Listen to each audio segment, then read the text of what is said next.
अस्सलामुअलैकुम student, my name is Jeena Habib and आज का जो हमारा टॉपिक था आइसोटॉप्स, जो कि सुबह में मैं कहीं जा रही थी, सो सॉरी मैंने बीच में ही छोड़ दिया था।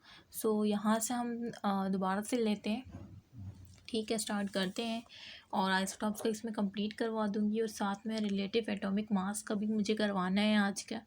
ठीक है, आज तो मेरा टारगेट था कि मैं पूरा फंडामेंटल कॉन्सेप्ट के पूरे सारे लेक्चर जो है वो अपलोड कर दूँ चैनल पर, लेकिन जो है डिस्टर्बेंस ना हो ना चैनल पर, इस वजह से भी मैं इतने सारे लेक्चर जो है अपलोड नहीं करती। सो ये जो है आइसोटॉप्स का जो है, आइसोटॉप्स को बता रही थी मैं। आइसोटॉप्स की डेफिनेशन भी बताई थी मैंने कि वो एलिमेंट्स के ऐसे एटम जिनका एटॉमिक नंबर सेम होता है लेकिन एटॉमिक मास जो है वो डिफरेंट होता है। ठीक है, अब आइसोटॉप्स भी दो किस्म के होते हैं। ठीक है, एक नेचुरल होते हैं और एक जो है आर्टिफिशियल होते हैं। ठीक है, तो नेचुरल कितने होते हैं, आर्टिफिशियल कितने होते हैं, ये एज एमसीक्यूज पूछा जा सकता है। और फिर नेचुरल में स्टेबल कितने होते हैं, अनस्टेबल कितने होते हैं, और फिर स्टेबल में इवन और ऑड कितने होते हैं, ये सब एज एमसीक्यूज आ सकता है, एज एमसीक्यूज पूछा जाता है। लेकिन आप लोग जो है ऐसे एमसीक्यूज जो है इस तरह से एकेडमीज़ में इतनी डीप में नहीं बताया जाता, और ख़ास कर तो सिंध के स्टूडेंट को। ये जो है मैं सिर्फ सिंध को, ये जो लेक्चर है ना एनएमडी कैट, इसको मैंने नाम दिया NMD cat. NMD cat mean an जो पीएमसी है वो तमाम सिलेबस को लेके चल रही है ना। सो ये लेक्चर भी तमाम के लिए, चाहे वो केपी के हो, पंजाब हो, XYZ। ठीक है, और सिर्फ सिंध के लिए नहीं, और सिंध के लिए तो ये बातें नहीं होंगी क्योंकि उनके कोर्स में ये नहीं है। ठीक है, सो नेचुरल जो है बस मैं वही पढ़ाऊँगी जो एज MCQs जो आ सकता है। ठीक है, सो ये सिंध वालों के लिए बहुत ही ज़्यादा बेनिफिशियल होगी ये वीडियो, साथ में पंजाब के पीके और बाकी जो सूबे हैं। ठीक है, सो नेचुरल कितने होते हैं ये MCQs आ सकता है, 280 होते हैं। ठीक है, और आर्टिफिशियल कितने होते हैं, अबाउट 300 होते हैं, ये आपको पता होना चाहिए। ठीक है, और नेचुरल में जो है, अब नेचुरल के 280 है, 280 में से स्टेबल जो है वो 240 है, जबकि अनस्टेबल जो है वो 40 है। ठीक है, इमेज ब्लर हो रही है। ठीक है, ये बात याद रखना है कि नेचुरल कितने होते हैं, 280, मेरे साथ बोले, नेचुरल कितने होते हैं 280, आर्टिफिशियल कितने होते हैं 300। ठीक है, और नेचुरल में जो 280 है उसके अंदर स्टेबल भी होते हैं और अनस्टेबल भी होते हैं। ठीक है, अब स्टेबल कितने होते हैं, स्टेबल होते हैं 240, जबकि अनस्टेबल होते हैं 40। ठीक है, ये बात भी याद रखनी है। अच्छा, अब तीसरी बात क्या है कि स्टेबल में जो है इवन भी होते हैं, ऑड भी होते हैं। इवन जो होते हैं ना वो 154 होते हैं, और जबकि ऑड जो होते हैं वो कितने होते हैं, 86 होते हैं। ये बात भी आपको याद रखनी है कि इवन कितने होते हैं 154 और ऑड कितने होते हैं 86। और ये जो जेड है ना, जेड जो है एटॉमिक नंबर है और ये एटॉमिक मास को शो करता है ए, ये तो पता है ना। अच्छा, सो ये बात हो गई कैसे MCQs के ऊपर जो आ सकती है। अच्छा, आर्टिफिशियल का बताया कि अबाउट 300 होते हैं, और ये जो है आर्टिफिशियल, इसका मतलब ये आर्टिफिशियल है ना, आर्टिफिशियली बनाए गए हैं। सो ये जो है अनस्टेबल होते हैं। ठीक है, और अनस्टेबल है, इसे रेडियो आइसोटॉप भी कहा जाता है। ठीक है, रेडियो आइसोटॉप्स, क्योंकि अनस्टेबल है। फिर एक अनस्टेबल मीन स्टेबल नहीं है, एक वक्त ऐसा आएगा कि ये जो है ख़त्म हो जाएंगे, मतलब अनस्टेबल है, ख़त्म हो जाएंगे। किस तरह, रेडिएशन इनसे इमिट होना स्टार्ट हो जाएंगी, सो हम इसे कहते हैं रेडियो आइसोटॉप्स। ठीक है, अच्छा, सो ये जो है एज MCQs आते हैं इससे, चाहे वो जो है KPK का टेस्ट हो, इंटर टेस्ट, चाहे पंजाब का हो चाहे सिंध का हो। सही है, सिंध में तो शायद उनके कोर्स में नहीं है, लेकिन इस बार तो PMC ले रही है, तो हो सकता है, पॉसिबल है। सो ये जो है लेक्चर, ये जो मैंने स्टार्ट किया है, ये सबके लिए है, सबके लिए, क्योंकि PMC अब सबके लिए बन गया है, तो अब के लेक्चर भी सबके लिए है। ठीक है, क्योंकि उसी के बेस पर मैंने ये लेक्चर बनाया हुआ है। अच्छा, अब देखें, ये एक बात लिखी हुई है जो आपको पता होना चाहिए। ठीक है, मैंने जो भी मतलब सारी जो मुश्किल चीज़ें हैं जो कि कोचिंग्स में नहीं पढ़ाई जाती, इतना कुछ खास नहीं फोकस किया जाता है, बस जो मतलब ये मुश्किल चीज़ें नहीं हैं, ये मुश्किल क्यों है क्योंकि आपको नहीं पता, जबकि बहुत इजी चीज़ है। अभी मैंने आपको बताई, तो आप समझेंगे कि कितनी ईजी चीज़ें हैं, और अगर इस MCQ आ जाता है और हमें ये चीज़ें नहीं बताए तो हम मतलब हाँ उसमें उनकी गलती नहीं होगी, हमारी गलती होगी, ठीक है। क्योंकि बहुत ईजी चीज़ें हमने कोचिंग वाले इनको मुश्किल चीज़ों पे फोकस करते हैं जो कि आती नहीं है भाई। ये जो लेक्चर है ना आपके लिए बेस्ट है, मैंने तमाम चीज़ों को इकट्ठा करके समझाया है यहाँ पे, ठीक है। और मैं कोशिश करूँगी अगर आप चाहते हैं कि मैं सारे लेक्चर एक साथ अपलोड करूँ, ज़्यादा से ज़्यादा बनाऊँ, तो आप कमेंट कीजिएगा और लाइक कीजिएगा, शेयर कीजिएगा। अच्छा, दोज आइसोटॉप्स ये बता रही थी, ये भी जो ऊपर बातें मैंने आपको बताई है ना, ये मैं आपसे पूछूंगी भी, क्योंकि ये लेक्चर जो है, एक तो आप लेक्चर सुनते हैं, साथ में आपको चीज़ें मेरा याद कराना मेरा काम होता है, ठीक है। और उसके बाद फिर आपका काम बनता है कि आप MCQ सॉल्व करें, वो तो मैं आपके घर आके नहीं करा सकती ना, ठीक है। दोज आइसोटॉप्स इंशाल्लाह उसकी भी वीडियो बनाऊंगी। दोज आइसोटॉप्स वो isotopes which atomic mass is for multiple date those are more abundant. ये कह रहे हैं ये वो आइसोटॉप्स जो कि जिनका एटॉमिक मास क्या होता है, 4 मल्टीपल होता है।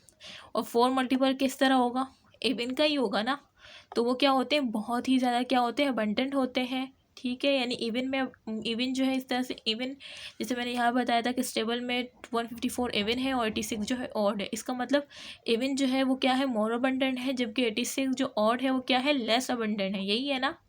अच्छा फिर आता है कि MCQ में पूछा जाता है कि which one of the more abundant in earth crust, के अर्थ क्रस्ट में जो है मोर अबंडेंट कौन सा एलिमेंट एग्जिस्ट करता है। सो ये आपको याद होने चाहिए, मैंने लिखे हुए हैं और साथ में मैंने एटॉमिक मास भी लिखा हुआ है। सही, ऑक्सीजन, क्योंकि वो एटॉमिक मास भी दे सकते हैं और पूछ सकते हैं कि क्या एटॉमिक मास हो सकता है, ठीक है। सो मैं हर एंगल से देख रही हूँ कि किस तरह से वो, अब तो PMC आ गई है, वो कुछ भी कर सकती है, सो इसी वजह से हर एंगल से देखना पड़ रहा है। सो ये आप लोग के लिए जो एक ब्लेसिंग है ये चैनल और ये लेक्चर। इस तरह से आप लोग का फ़र्ज़ बनता है कि आप किसी और को शेयर करें जो कि बेचारा एकेडमी तक नहीं जा पा रहा, ठीक है। सो प्लीज़ आपका फ़र्ज़ बनता है, शेयर करें, लाइक करें, कमेंट करें। अच्छा, अब ये जो है ये अर्थ क्रस्ट में 50% पाए जाते हैं, वो कौन से, ऑक्सीजन है, मैग्नीशियम है, सिलिकॉन है, कैल्शियम है, फेरिक है, ये आप याद कर लें, ठीक है।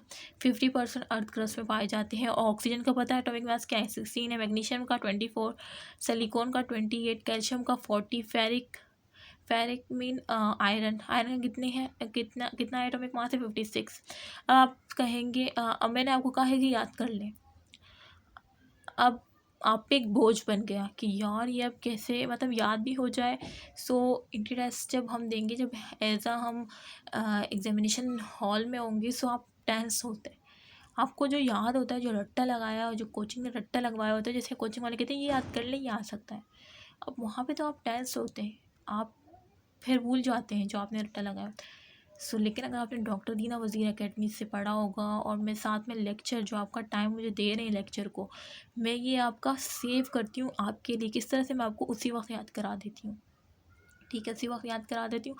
और जब आप लेक्चर लिखते हैं ना अपने कॉपी में बाद में, तो वो आपकी माइंड में बिल्कुल फिक्स हो जाता है हमेशा के लिए, नॉलेज भी आती है, साथ में टेस्ट की प्रिपरेशन भी आ जाती है, हो जाती है, ठीक है। अच्छा, तो अब आप अकेडमी में बोलते हैं ये पढ़ याद कर लो बस, अब आप डॉक्टर दीना वज़ीर एकेडमी से पढ़ रहे हैं, ठीक है। सो उसमें और इसमें फ़र्क है। सो मैं आपको इसकी ट्रिक बताती हूँ, आप क्या करें, ओ मुझसे काफ़ी, ओ ऑक्सीजन, मुझ मैग्नीशियम, से सिलिकॉन, का फी है ना, तो का कैल्शियम, फी फेरिक या आयरन, ठीक है। अब बताएं, ओ लिख ले यहाँ पे, ओ मुझ से काफ़ी, ओ ऑक्सीजन, मुझ मैग्नीशियम, से सिलिकॉन, का कैल्शियम, फी फेरिक आयरन। मैं यहाँ नहीं देख रही, मैं ऊपर देख रही हूँ, आप तो मुझे नहीं देख पा रहे। सो मैं आपको इस तरह से याद करूँ, आप लोग को भी इस तरह से पढ़ना है। अच्छा, मैंने ये तो आपको समझ आ गया होगा, ये सब अबाउट 300। अच्छा बताएं, नेचुरल कितने हैं, 280, मेरे साथ बोले। आर्टिफिशियल कितने हैं, अबाउट 300। अच्छा, आर्टिफिशियल जो अनस्टेबल है और रेडियो आइसोटोप से किस तरह से बता दिया, सही है। बहुत के रेडियो आइसोटोप भी आपको रट्टा लगाने की ज़रूरत नहीं होगी, मैंने बताया कि अनस्टेबल है, सो एक वक्त ऐसा आएगा कि वो ख़त्म हो जाएंगे और रेडिएशन उनसे इमिट होना स्टार्ट होगी। सो इस तरह एक वक्त आएगा कि वो ख़त्म हो जाएंगे। सो रेडियो आइसोटोप इस वजह से कहते हैं। अच्छा, 280 है नेचुरल, 280 में स्टेबल कितने हैं, MCQs आ गए तो आप बोलेंगे 240। अनस्टेबल कितने हैं, 40। अच्छा, और 240 में से एम कितने 154, और कितने 86। अच्छा ये भी एमसीक्यूज आता है कि टोटल अगर वो बोलेंगे ना नेचुरल में अनस्टेबल कितने हैं, which one of the unstable in natural isotopes, आप बोलेंगे 40, अगर आर्टिफिशियल मुझे तो 300। लेकिन अगर पूछे टोटल रेडियो आइसोटॉप्स या टोटल अनस्टेबल, या वही कि नेचुरल में, जाहिर सी बात है ये भी ये अनस्टेबल है ना 40 नेचुरल के, तो ये भी रेडियो आइसोटॉप्स ही हुआ ना, ठीक है। सो वो नेचुरल के रेडियो आइसोटॉप्स तो 40, आर्टिफिशियल के 300, लेकिन अगर वो टोटल पूछे तो कितने हैं 340। ये भी एमसीक्यूज आता है, ठीक है। तो मैंने एमसीक्यूज सब कुछ बता दिया, और ये भी मैंने बता दिया क्या। अच्छा इसके जो है मैंने जुमला जो है वो ऊपर लिखा हुआ है, क्योंकि बस स्टैंड की वजह से मुझसे कुछ भी नहीं लिखा जाता। ये लिखा हुआ है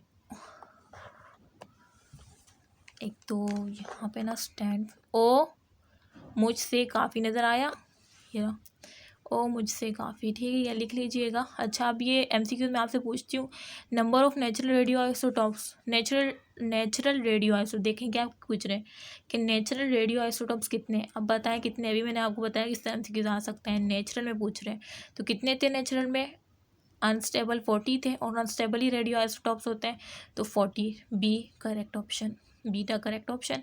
विच of the is relatively more abundant in earth crust, इसमें से अर्थ क्रस्ट में से सबसे अबंडेंट कौन सा है। अब आप देखें, जुमला याद करें, ओ मुझ से काफ़ी, so oxygen is correct, delta is correct option, ठीक है। सो डी इज करेक्ट ऑप्शन। अच्छा अब ये जो है हमारा आइसोटॉप्स का था जो कि रह गया था, ठीक है।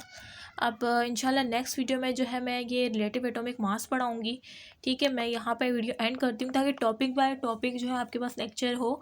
मेरा ये था कि मैं पूरा ये सुबह में मैं यहाँ तक जा रही थी, लेकिन अम्मी जो है दरवाज़े पे मुझे बुला रही थी, सो फिर मुझे एक दफ़ा फिर मतलब दिल में पढ़ाने का भी दिल नहीं चाहता जब अम्मी बुलाती है ना, और अम्मी जल्दी में थी तो मुझे जाना पड़ा, कोई ज़रूरी काम था, ठीक है।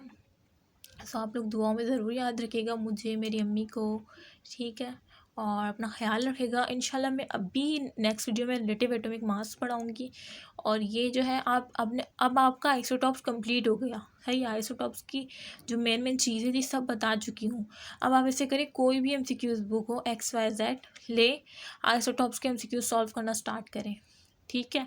और मैं इंशाल्लाह एक ग्रुप बनाऊँगी जिस पे जो कि NMDCAT का होगा, और बाकी फर्स्ट ईयर सेकेंड वाले भी आ सकते हैं, उनको भी कभी मतलब उनके भी तो लेक्चर है मेरे पास। सो उस अगर आप चाहते हैं कि मैं ग्रुप बनाऊँ तो कमेंट कीजिएगा, ताकि फिर मुझे लगे कि हाँ बनाना चाहिए, और फिर मैं सारे लेक्चर उधर ही अपलोड करती रहूँगी, और आप ज़रूर शेयर कीजिएगा फिर वो ग्रुप का लिंक, और मैं आपको अपना नंबर दूँगी, ठीक है। लेकिन मैं जब मैं पता है नंबर क्यों नहीं दे रही, बहुत मैसेजेस फिर आते हैं, और फिर सबको रिप्लाई करना बहुत मुश्किल होता है मेरे लिए, और मैं मोबाइल नहीं लेती, मैं सिर्फ वीडियो जब बनाती हूँ जब भी मैं मोबाइल लेती हूँ, क्योंकि और भी बहुत से घर के काम होते हैं, ठीक है।